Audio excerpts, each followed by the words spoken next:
নমস্কাৰ, স্বাগতম জনাইছোঁ মমো ব্লগলৈ। আহকচোন আজি আমি জানো ব্ৰহ্মপুত্ৰ নদীখনৰ বিষয়ে বহুতো নজনা কথা। ব্ৰহ্মপুত্ৰ হৈছে তিব্বত চীন, উত্তৰ পূব ভাৰত আৰু বাংলাদেশৰ মাজেৰে বৈ যোৱা এখন সীমা অতিক্ৰম কৰা নদী। অসমীয়াত ব্ৰহ্মপুত্ৰ বা লুইত বুলি কোৱা হয় আৰু চীনত ইয়াৰলাংগো চাংফো আৰু অৰুণাচলত চিয়াং আৰু দিহাং নদী নামেৰে জনা যায় আৰু বাংলা ভাষাত যমুনা নদী বুলি কোৱা হয়। এখনেই নদী, কিন্তু ঠাই বিশেষে ইয়াৰ নাম বেলেগ বেলেগ। আৰু নিষ্কাশনৰ ক্ষেত্ৰত ই বিশ্বৰ ৯ নম্বৰ বৃহত্তম নদী আৰু ১৫ নম্বৰ দীঘলীয়া নদী। এই ধুনীয়া ব্ৰহ্মপুত্ৰখনৰ উৎপত্তিৰ বিষয়ে জানো আহকচোন অকণমান। ইয়াৰ উৎপত্তি চীনৰ বুৰাং কাউণ্টিৰ হিমালয়ৰ উত্তৰ দিশৰ কৈলাশ পৰ্বতৰ ওচৰৰ মনচাৰোভাৰ হ্ৰদ অঞ্চলত, যাক ই জনাজাত হয় ইয়াৰলাংগো চাংফো নদী বুলি। আৰু এনেকৈয়ে বৈ গৈ হিমালয়ৰ পৰ্বতমালাৰ মাজেৰে বৃহৎ গৰ্জত ভাঙি অৰুণাচল প্ৰদেশত প্ৰৱেশ কৰে আৰু অৰুণাচল প্ৰদেশৰ গেলিং গাঁৱৰ ওচৰত ভাৰতত প্ৰৱেশ কৰে। আৰু অসম উপত্যকাৰ মাজেৰে দক্ষিণে পশ্চিমে ব্ৰহ্মপুত্ৰ আৰু বাংলাদেশৰ মাজেৰে দক্ষিণে যমুনা প্ৰবাহিত হয়।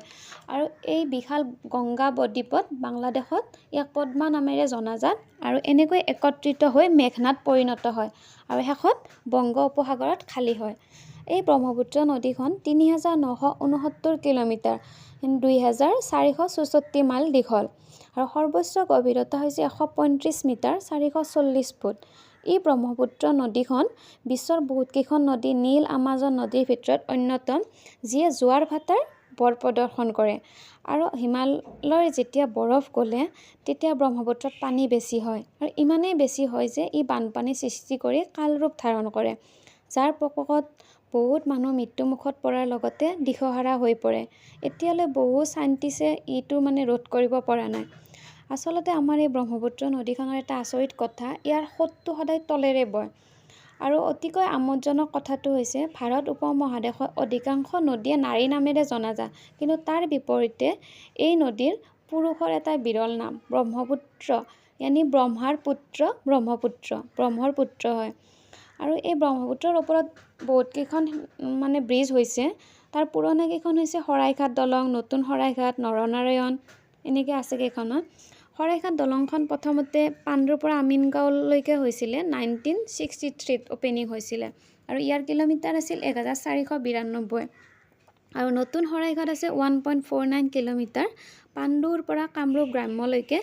আৰু তাৰপিছত আছে নৰনাৰায়ণ সেতু, 1998ত অপেনিং হৈছিলে, বঙাইগাঁৱৰ পৰা আপোনাৰ গোৱালপাৰালৈকে।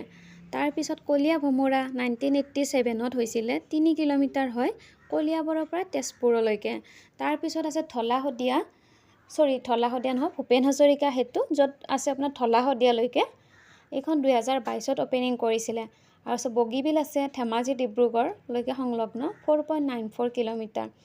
এই বিশাল ব্ৰহ্মপুত্ৰখনৰ বহুতো কাহিনী আছে, তাৰ অকণমান চমু আভাসে আপোনালোকক মই দিবলৈ চেষ্টা কৰিছিলোঁ। যদি আজি মোৰ ব্লগটো বিশাল ব্ৰহ্মপুত্ৰৰ ওপৰত অকণমান আভাস এটা, আৰু যদি আপোনালোকে মোৰ এই ভিডিঅ'টো ভাল পায় লাইক কৰি দিব, শ্বেয়াৰ কৰিব আৰু ছাবস্ক্ৰাইব কৰিব নাপাহৰিব দেই। Thank U.